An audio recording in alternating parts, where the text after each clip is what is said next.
Hi friends, Taylor from Doomed to Fail. Let's just go ahead and re-release episode 15, part 2. This was on the murderers, Tiffany Cole and her boyfriend. I'm only laughing because I'm about to tell you that her boyfriend's name is Michael Jackson. And he's young enough to have been born after Michael Jackson was famous. And so, just don't name your kid Michael Jackson. But that is probably not why this person ended up being a real scumbag murderer, but he is. And so is Tiffany, and they do terrible things. And so I would love to hear your thoughts. Doomtofailpod at gmail.com. As a reminder, we are going back and re releasing all of our episodes that we did double stories on. So this is number 15. I think it goes all the way up to 26. So a few weeks left of re releases, then we'll find something else fun for you. But I hope you enjoy. In the matter of the people of the state of California versus Orenthal James Simpson, case number BA096. And so, my fellow Americans, ask not what your country can do for you. Ask what you can do for your country.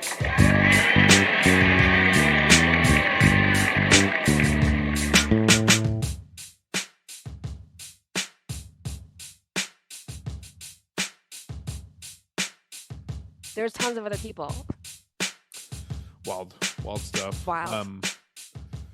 Well, I'm gonna go ahead and transition us over to the true crime part of our day. Oh, right. I'll get some gutter water to drink. You'll understand. It's like, I don't have gutters. I will tell you the names of these people, and I want you to Google them because you look at their pictures and you're just like fucking dirt animals. Like they're just garbage, trash humans that obviously are Florida based, or not Florida based actually, but the crimes were in Florida. It's whatever. They just fit a certain.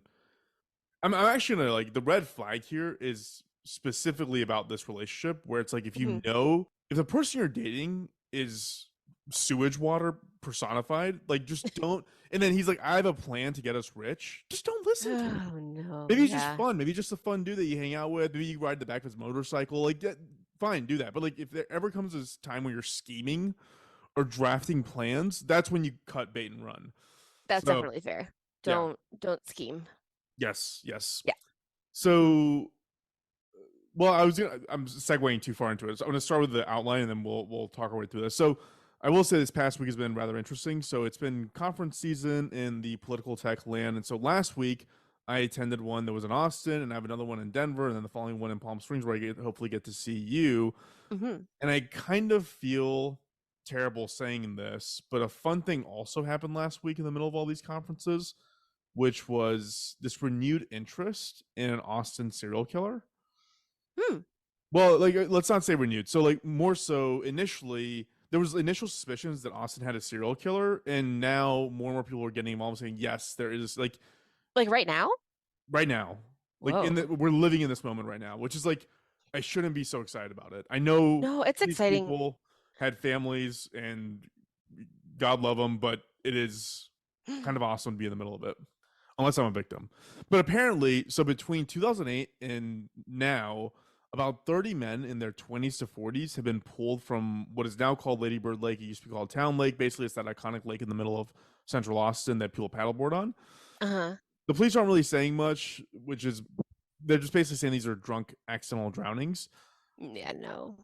But with this Facebook group that popped up, all these people are they know these people, and no, I was with him that night. He wasn't drinking. Or somebody's in there is my son doesn't swim. He can't swim. He's terrified of water. He would never willingly go into water. It would never happen. So this Facebook group just exploded in popularity, which is, I'll invite you to it. I feel like you'd really get a kick out of it. Or Blair's probably already in it because it is the biggest thing in Austin right now. Whoa. They just caught a serial killer in New York who was drugging men at gay bars and stealing from them, but a lot of them would die. So apparently there's a whole theory around this. So yeah, at first I was going to discuss the serial killings and all these deaths that are going around it. I ended up going down this rabbit hole of what's called the smiley face murder theory. Have you heard of this before? Yeah, so I'll give the brief summary, which is this theory that was put forth by several law enforcement professionals and professors involved in criminal justice, where they've documented all these deaths of seemingly able-bodied men in their 20s to 40s found dead in bodies of water. And they theorize that there's approximately 45 deaths across 11 states that fall into the category of smiley face murders, Yeah. which is like such an awesome concept. Like Hmm. the term smiley face comes from graffiti smiley faces that are found near some of the bodies, and they think that that's basically the killer trying to troll law enforcement. And they did find in these killings yellow graffiti. Sorry, we don't know what they are. We're calling them accidental drownings. Near where some of these bodies were recovered, the police did find yellow graffiti smiley faces on the pavement. But Wow. but it could have been someone trolling, right? It could have been. It might not even be the killer. It could be just It a also could have goof. been, I definitely looked up, I feel like I read something about it where it's like, it could also be just like a coincidence, Yeah, it could also be a you know? coincidence. Yeah, But like also like I don't know how many coincidences you need for it to like be a thing, but they were like, there's if you're looking for smiley face graffiti, you're gonna see it, that's fair. you know? But also like it could be more than one person. There's so many fun things it could be. I Fun as mean, in like, you know what I mean? that's why the smiley face murder theory is like really interesting because it would either denote one really really clever serial killer or like a tag team network of serial killers, which is like that should be a movie. That should Yeah. definitely be a movie. Hmm. So I was gonna cover all this. That's what I was gonna do for this week's episode. But the problem is all these victims show up as accidental drownings. We Right. know some details about their death or like theories around them because again, people hung out. They're all in this group. They're all like talking Yeah. about. They're like friends. But again, like the police aren't saying anything at this moment. They're basically like, no, accidental deaths, but like they're doing it deliberately, right? Like they're trying to not release information to the public. So when they do catch someone, it's like this was not public. How did you know this? You know, Yeah, it's gonna be exactly. one of those things. So because all these deaths are right now only officially considered accidental, there's really no red flaggy part of this. I would really just only be doing it out of curiosity of a Curiosity. Yeah. true crime phenomenon that's going on right now. So I guess like the only red flag here is like just don't go near bodies of water when you've been roofied or if you're wasted. So I went a different direction. I went with another curiosity of true crime that is exceptionally rare: women on death row. Ooh. So as of right now, there are 2,364 men on death row. Taylor, guess that was my dog shaking. I did not fart. Just so everybody knows. I feel I have to call this out now. Hmm. Taylor, I heard the dog. thank you. Taylor, guess how many women are on death row? I just gave you the number of men. It's 2,300. 20. 50. 50. Oh, I was gonna say 50. Wait, what's that percentage come out to? What is the percentage of men to women? Hold on, let me do the math. 2%. So 2% of all people on death row are women. So it's exceptionally rare to land on death row and be a woman. So when women do get the death sentence, their crimes are particularly fucked up. It's interesting because the correlation between who gets the death penalty and who doesn't does have to do with race, but not in the way you might think it does. It actually boils down to the victim rather than the race of the perpetrator. So it doesn't Hmm. matter if it's a white guy killing a white guy or a black guy killing a white guy. It matters that it's like a white victim that usually results in enforcement of the death penalty. So the other Hmm. victim related factor has to do with how they were killed and where they were in society and Hmm. whether they were part of a protected class in society. So think kids, the elderly, the mentally or Hmm. physically infirm, like those all kind of factor into things. I'm going to get a lot more into what's called aggravating factors here in a moment, but Hmm. that's something key to know. The person I'm covering today, her name is Tiffany Cole. Taylor. Can I look her up? Yeah, go ahead. She might look C-O-L familiar to you. C-O-L-E? Yeah. Ooh. I don't know if she looks familiar. Okay. Maybe if I start telling the story, it'll start ringing a bell because what she did was, again, particularly fucked up. All right. Yeah. So Tiffany kind of checked all the boxes of who you shouldn't kill if you're trying not to get the needle. In 2005, Tiffany would have been 24 years old. We don't know a ton about her childhood except that she was acquainted with her victims by way of her father, and they grew up in South Carolina. Tiffany and Okay. her father were neighbors of the victims that we're going to be discussing here in a moment. Their names are Carol and Reggie Sumner. Okay.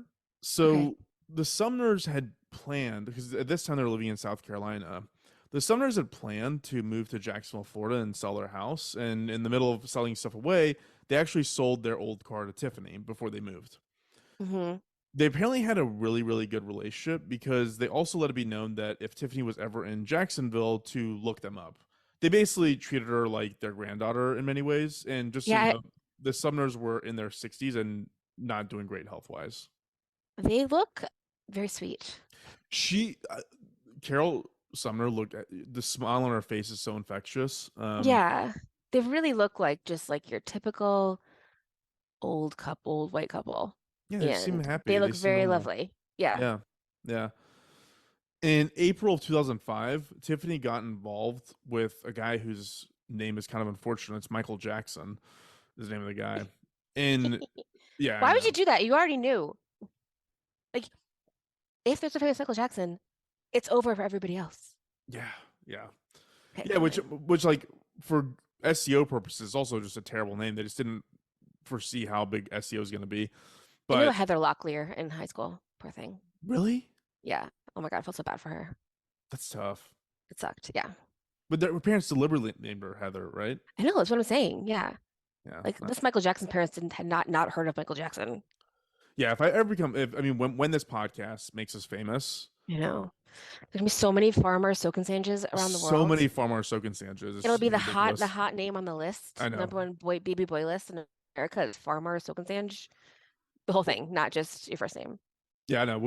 Your segment's gonna have to expand into a lot more names that you should be using. So yeah, this is April of 2005. Tiffany's now dating this guy Michael, who's just fucking garbage. Like I don't mean to be so elitist about this, but look at this guy. Look up Tiffany Cole and Michael Jackson because that's the only way you're ever gonna find this guy because you're never gonna find it googling Michael Jackson. That's really funny. Um, Wait, I'm gonna do it with you so I can see what the first results are because I'm still looking at Nancy McCoy. ooh. Yeah, I see it. I mean, I see it. He has a lot of us. He keeps his sunglasses on his forehead. Oh God, Is my number one note. he just looks like God. He's so fucking God, just garbage. Whatever, doesn't matter. Again, ride the motorcycle with this guy. Don't Yeah, yeah, take yeah. don't take investment advice from this guy. Like he is a type. Yes. Garbage. Is the type. So in June of 2005, so 2 months after Tiffany and Michael got involved with each other, Michael wanted to go down to visit his friend in Jacksonville, this guy named Wade. Okay. So Hmm. Tiffany takes the Sumners up on their offer. If you're ever in Jacksonville, give us a shout. So she calls them, letting them know that they're going to be in town. The Sumners let them stay at their home for a night. And I mean, they were just that couple, right? Like, you know what? When you get older and They're just people don't being pay, nice. yeah, like you get older, people don't pay enough as much attention to you as they used to. And when somebody says they're going to come visit, you get all excited and yay, let's meet your fucking Well, chin strap bearded fucking Michael Jackson. Ugh. it's just to be, I mean, anyone to be nice. I'd be like, sure. I don't know. Yeah. Yeah. Yeah. You're nicer than I am, I think. But I am. that was my chair. I feel like I gotta call this out every single time I move now. So the Sumners let him stay at their house and they made him breakfast. And during breakfast, they let them know for no reason in particular that they profited $99,000 on the sale of their home in South Carolina. So Hmm. that came out somehow, organic or not. So Michael and Tiffany move on with their Jacksonville trip and hang out with Wade. But it was after this experience that Michael concluded that they need to rob the Sumners for the $99,000. Wow. Again, this, I'm just gonna flag that this is like, I didn't know that this is elitism, but who in their right mind thinks that somebody has $99,000 of cash on them? Right. That's true. Wait, it's Like totally that's the true. It's not like caliber of this it's guy not like Michael. it's not Like, like they sold their house and like, great, give it to me in ones. I'm gonna bring it home in a suitcase. Yes. but I mean, look at the guy's picture and then assume that this guy has any better plan than there's fucking $99,000 under their mattress. Like, that's the plan. Whatever. I'm not. Oh my God. No, that's I feel like I didn't get it that that's what he thought until you said that, and I'm like, oh, he literally thinks that that money is there. Because I understand telling somebody that in the conversation. This is like, and this is like pre-Zillow, but now that we have Zillow, you could have figured that out. Like it tells you how Easy. much money people make. So I know how much money you made from the sale of your house, but yeah, I don't assume that you have that cash in your car. Like I assume that that money is in a bank. Yeah, I was this goes back to the elitism thing. I was like, are bank accounts a rich person only commodity? There are definitely a lot of people, especially in like probably in like more poor areas and big cities who are unbanked, which means they don't have a bank. And they don't because they just like never had one or they don't have an available one or they do everything in cash or whatever. But there are a fair amount of unbanked people. I'll write that down. How many? This is the silent portion of our podcast. Approximately 5.9 million people are unbanked. So that's 4.5% of US households don't have a bank account at all. Yeah, I would assume that that has something to do with like what's that term? Redlining, where like you weren't allowed to like certain cities were set up in a way that they were like Yeah, deliberately forced minorities into, definitely. and they Yeah. wouldn't. They also don't have post offices, they don't have grocery stores, they don't have banks, right? Like, Mm-hmm. but this guy's Mm-hmm. white. Like the I don't like. I mean, you see his picture. Like I don't know. I mean, he just doesn't seem very smart. Yeah, and also the other thing I wrote here, like again, like the elitism part of it is like Michael came up. So later, we'll explain this later on. So Wade, the friend that they were visiting in Jacksonville, and then Wade's friend Nixon were also in on this plan to rob this elderly couple. They kind of put all this together on their own. I Mm-hmm. I I wrote here. I was like, I don't like it. My friends are like you, Taylor. Like I don't. Right. If I was like, hey, let's go fucking knock over a feeble elderly couple, like who do I ask that of? Like I have no No, yeah. friends to do that with. This guy just tripping over them. The first guy he sees after devising this plan is fucking Wade. And then Wade's like, hey, not only am I down, my buddy Nixon is also in, like super chill Oh with my this God. idea. Like, again, I don't have these thoughts in my mind, but like, it's just interesting that this guy just trips over three willing participants Yeah. a Well, minute after he comes with this plan. it's definitely a different circle than your circle. Did you ever watch The Good Place? Yeah. Remember how the one guy from Jacksonville, he died because he was trying to rob a store and they put him inside a safe to put in the store, but he brought a snorkel so he could breathe, but they didn't have anywhere to put the snorkel out, so he suffocated. I don't remember And that's how he died because him that. and his friends were trying to rob something and they were trying to sneak him in. That is a Jacksonville death. I will say that. Yeah, just reminded me. So yeah, I guess I So need yeah, I mean, to. I feel like there's a portion of like how do you he obviously like there it's a I mean, I don't think that Michael Jackson came from a place where he like had a lot of like access to education, it sounds like, you know, and that can be like part of the tragedy too, if you're like come up with these ideas like aren't very good. There's literally no way in hell I can look at these pictures and look at that disgusting chin strap fucking ginger beard Oh, and so also 2005. stop trying to make excuses for this I'm guy. making He's a couple awful. excuses. Well, I know I'm just okay, keep going. What? Listen to what they did to this couple, and then No, and I then they're make terrible excuses. people. I'm not making excuses for all the terribleness. Okay, so this stage, so we got our four participants in this. We have Tiffany, Michael, Wade, and Nixon. So this is when the planning gets involved with this party of four. So part of the planning here will basically give away the end results, but I'll try to maintain some suspense here. Okay. Nixon was 18 at this time. Oh. Actually, Wade was also 18 at this time. Tiffany and Michael were the same age. They were both like 23, 24. Hmm. So Nixon's job was to steal four shovels, not buy, steal. Tiffany was responsible for renting a car, which I don't even get. Like, how would renting a car under your own name and driver's license obfuscate anything? I didn't see what the logic of it. It was just as good to drive her car that the Sumner sold her than to rent one. Right.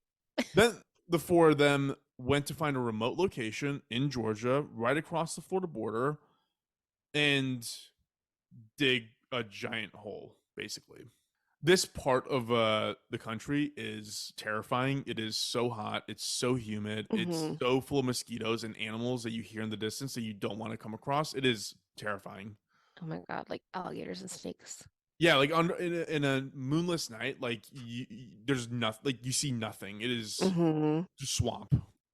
So, anyways, they go to this location. They start digging the hole. The hole itself is 4 feet deep and 6 feet along all four sides of it. Okay. So that's the dimensions that we're talking about here, which like couldn't have been easy, right? Like that's like No, a pretty damn big hole.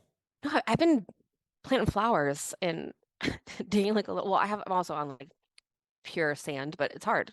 Yeah, yeah, yeah. It's part of it where I was like, this had to take so long, and you're like thinking to yourself, like, what's coming next? Like it's already been Mm-hmm. devised, and there's no, I don't know. Michael must have been just a complete charmer, just convince these folks to do this. Mm-hmm. So we're a month from when Tiffany and Michael first visited the Sumners. So we're in July now. Mm-hmm. I'm going to get into the crime now, and I want to replace that or preface that by asking you to. Oh, you already did. Never mind. This is a part of the podcast. I was going to ask you to look up the Summers and tell me what you think, but you Yeah, did, very and nice. yeah, yeah. So And that I think was that's also like why wouldn't you talk is like let your neighbor kids stay at your house? I would totally do that. Like if any of the kids I know in town right now in 10 years were like, "Oh, I'm back in town." I'd be like, "Oh my God, stay here." Like I would never I just yeah, wouldn't think, you know? yeah. I mean, that's the part of the predation that Tiffany brings to this equation that makes it particularly awful. What ends up happening to them Oof. because she didn't know Michael or Wade or Summers didn't know Right, Michael or Wade or any of these guys. Like it was Tiffany who knew them and like brought this gaggle of morons into their lives. man. So on July 8th of 2005, the foursome drove to the Sumner's house, and Tiffany and Michael parked outside while Nixon and Wade went up to that house. They knocked on the door and asked if they could use her phone. Carol let her in despite being strangers. She just saw two lost 18-year-olds and wanted to help because that's the kind of person she was. Ugh. You just don't think that it'd Yeah. be this bad. Yeah. Once inside, Wade tore the phone cord from the wall, and Nixon held Carol and Reggie at gunpoint, put them in the bathroom, and then duct taped them so that they were bound. Mm. Wade used a walkie talkie to tell Michael that they were tied up, and he made his way to the house. While this was going on, apparently Tiffany drove the rental car around, so it wasn't weird to just have someone sitting outside in the rental car. The three guys ransacked the house looking for money, valuables, just anything. $90,000 in cash. Okay, continue. Carol and Reggie were then taken to their garage and put into the trunk of the Lincoln Town car they owned. They're bound Mm. up still. Wade and Nixon drove the town car while Michael and Tiffany got in the rented car and started driving out to the place in Georgia where they dug the hole. Why? That's the Don't thing. don't kill people. Like that's Do not kill it's people. That makes no sense. Like they could have just like left. Okay, keep because going. you know what it is, Taylor? It's because all these people think that they're not going to get caught. But it's like You're we gonna get have caught. cell phones, we have towers, we have Oh my God. cameras, we have people who care about people who like will call and look Yeah. into things and like anyways. Ew. So they then took Carol and Reggie from the Lincoln Town car and put them in the hole they dug alive and started shoveling dirt on top of them. What? Yeah. Okay, I just when I was like the joke is like when you were little, you thought that like quicksand and the Bermuda Triangle were going to be big problems, and like they're not big problems. But I remember just being so fucking scared of being buried alive. And there was like some like made for TV movie maybe that like happened when I was a kid, like they buried a girl alive and like whatever. I just like it was just like it's like my biggest fear. So awful. Yeah, I would I mean, rightfully so, I think, you Yeah. know. Yeah, this would remind me of that do you remember the scene in Casino where they beat Joe Pesci and his brother with Mm-hmm. baseball bats in the cornfield and throw him alive into the hole? Mm-hmm. It was basically that. Like, except they Ugh. didn't beat him. They literally just, they were able, they were, well, they were old and feeble, so they couldn't really protect themselves, but they were just sitting in this hole And they were duct taped, and they're but duct tape. fuck. So, spoiler alert, when the bodies were eventually found, and when they were found, it was discovered that there was dirt clogging their airways. Ugh, right. They're drowned in dirt. They Oh my literally died of God. being buried alive. I'm like, that's just awful. Yeah, What a terrible way to die. I can't imagine how scary and awful because like Yeah, you see your wife is next to you I and know. then it's like, oh God, so bad. So sad. Yeah, apparently Michael had originally devised a scheme where he was going to inject them with medication to kill them first. But what was He Michael? has no idea how to do that. Where was he going to Yeah. inject? First off, does he know how to like where? Does he know what blood vessels are? He doesn't know what bank accounts are. Does he even know where to find a blood vessel? Would he know what to point to? Like this is No, not he the just like watched guy. a bunch of movies and been like, oh, I'll just like inject them with something. You don't know what that is. Like, what could that even possibly be? Yeah. Ugh. Yeah. But I mean, look, they had shovels, like hit him in the head. Like anything is better than consciously being thrown Yeah. into a hole bound that you can't escape. You're gonna kill them anyway. Like, you Yeah, have a little bit of humanity while you're murdering this couple, you so bad. assholes. Yeah. Because I also keep picturing it. Like I actually like close my eyes and picture it and look at it from their perspective, like not the Sumner's perspective, from the Yeah. killer's perspective, where it's like you're 18 and you have this couple in this hole and you're just like shoveling dirt in this like moonless night. What? Like it's just like Yeah. crazy. Like, anyways. Ugh, that's terrible. So, fast forwarding a couple of days after this event, the Sumner's daughter reported her parents missing to the police, and only 4 days after the home invasion and murder, police started noticing that some sums of money were being withdrawn from the Sumner's account. So, I guess they finally did realize that money wasn't kept, in the In house, the and mattress. apparently, like they went and found like I don't know bank information. So, kudos to them for that. To evade capture and any suspicion, that something was going on, Michael called the police as Reggie, saying like, "Oh, we're fine. Like, we're just out of town for a little bit." Like, it's like he didn't call the daughter because he didn't have the daughter's info. He called the And she police, would know, I and she would would know know. if like it wasn't my dad, it was an 18-year-old being like, I'm fine. Like, I don't know, what the fuck did he do? Can you imagine what this guy's voice sounds like? God, I want to hear him Yeah. so bad. He's like a this specific type of douchebag that I particularly have disdain for. Again, look at Mm. this guy's pictures. Anyways, uh, apparently, then they said they want to talk to Carol, and so Michael handed the phone to Tiffany, and Tiffany pretended to be Carol. So That's ridiculous. that was their game plan. That's awful. The police were obviously suspicious. Like, this does not sound like a 60-something-year-old couple. Like, this is obviously kids. So Hmm. they use the cell tower thing, the pinging concept, to triangulate where this call was being originated from. They also bounced the number that was called in from off rental car companies and discovered that Tiffany had rented a car for like during this time period.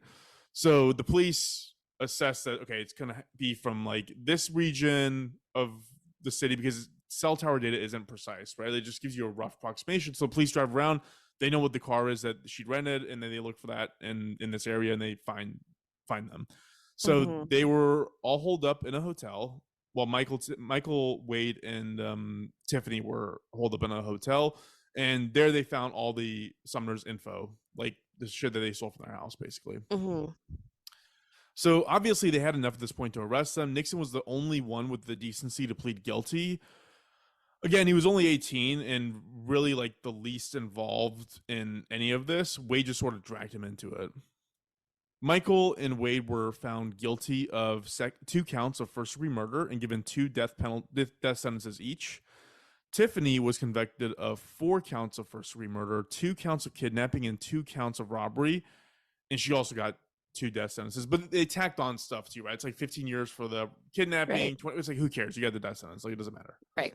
So I went down a bit of a legal procedural rabbit hole here because the death penalty in general just fascinates me and the cases are really, really interesting. Hmm. So in death penalty cases, there are mitigating and aggravating circumstances when deciding on the appropriate punishment. For example, a mitigating circumstance could be, hey, here's history of emotional and sexual abuse this person was on the tail end of growing up. Hmm. Maybe factor that in when you decide how bad of a person he turned out to be. Or an aggravating circumstance can be things like the manner of death or your previous charges or like other elements that are like, this makes it so much worse. Right? Like you counter these two, Right. mitigating versus aggravating, decide whether or not a death sentence makes sense. And I remember this from living in Florida at the time when this case was going on. Florida was one of the few states where you did not need a unanimous vote for death. You need majority vote for death. Hmm. Yeah. Hmm. So very unique. On the Interesting. on the aggravating circumstance when it comes to manner of death that they look at, there's a concept called HAC, which stands for heinous, atrocious, or cruel factors. Hmm. So again, because this is a law, all these things get further defined. So heinous literally means in this within the legal framework means extremely wicked or shockingly evil. Atrocious means outrageously wicked and vile. And cruel means pitiless, designed to inflict a high degree of pain or utter indifference to or the enjoyment of the suffering of others. So, because of the manner of death that happened to the Sumners, Tiffany Case obviously qualified for hack aggravators because it was just an insanely cruel way to kill somebody, basically. Yeah. Tiffany, on appeal, said that the hack aggravators were incorrectly applied to her case because she didn't have actual knowledge of how the team, the three other guys, were going to kill the Sumners. She didn't. She was like, "Yeah, I made all this happen because I brought them to the Sumners, but I didn't know this is what they're going to do." The appellate court agreed with Tiffany's argument because nobody could prove she designed or had any hand in how the Sumners were killed. But the Hmm. court also concluded that if the hack aggravators were struck, it wouldn't change any. It wouldn't make a difference. She'd still Yeah. like it wouldn't like because apparently I went and read her the appeals motion filed by her lawyers, and Tiffany had 7 aggravators. Hack was only one of them.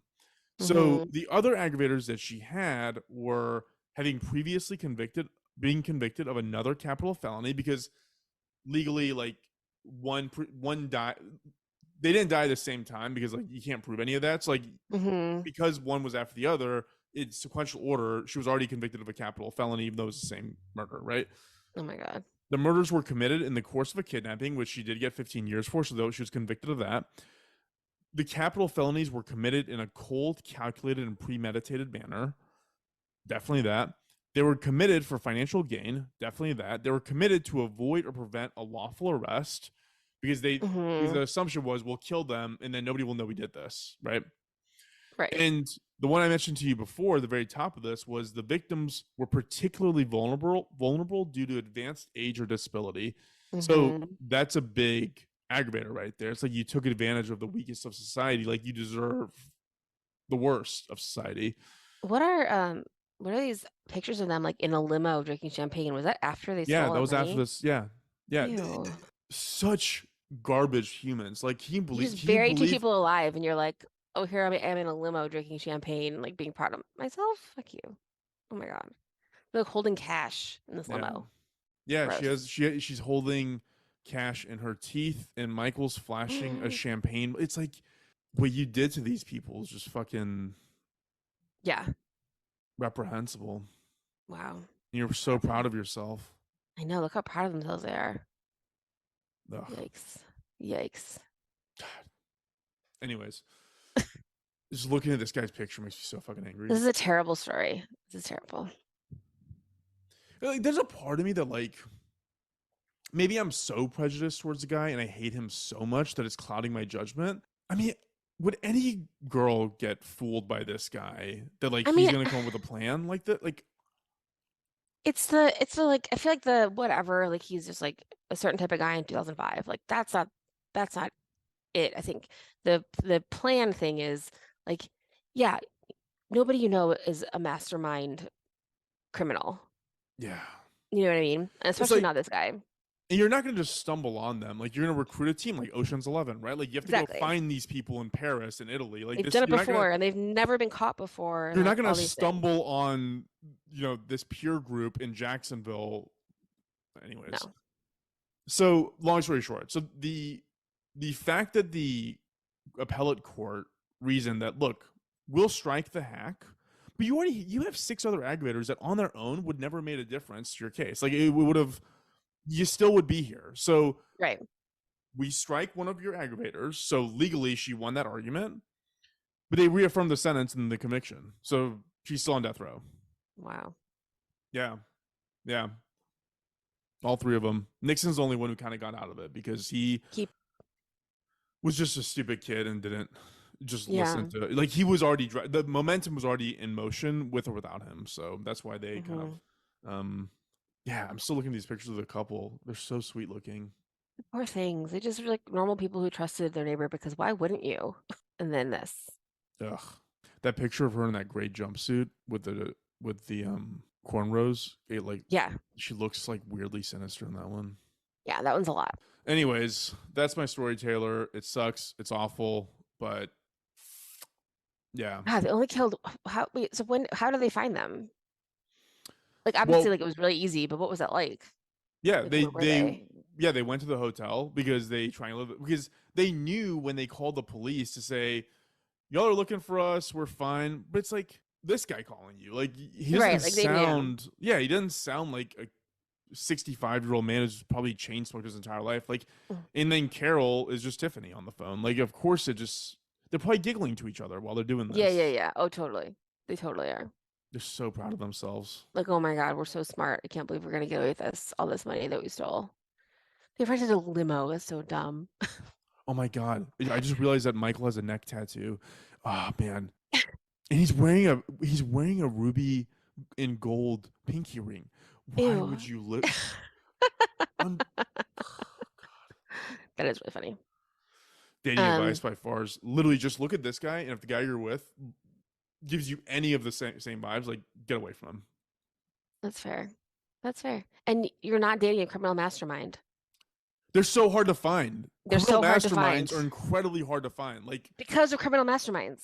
And yeah, they don't need your help. It's like when what you tell children when about strangers is you say like a grown-up will never need a child's help. So if a grown-up comes to you and says like, "How do I get here?" Like, be wary because grown-ups don't need help from children. Like that's how people kidnap children. It's the same thing. Criminal mastermind doesn't need your help. yeah, Like they have their own network. It's not you. They're not going to call you and ask you for things. I feel like this was like totally unrelated, but like there's this story of like this guy in Ireland who had convinced all these people that he was like a big like spy and all these things, and they did all these like weird things for him because they just like believed him. But you're like, he wouldn't be there. Like he wouldn't be in your small town. Like, that's not where criminal masterminds are. yeah. It's just A part of me thinks that like if this didn't happen, or if Michael and Tiffany hadn't met, Tiffany probably wouldn't have gone this route. yeah, But I think that Michael would have. I think Michael was just like such a piece of garbage that like he'd be in jail right now anyways. Like no a matter lot of what. that self-confidence, Yeah, I guess. So you do he's this. when your confidence doesn't match your wit and intelligence, you are fucked. Yeah. Like that's just always how it's gonna go. And Michael, I don't know I who mean, that gave him also just confidence. describes like Elon Musk.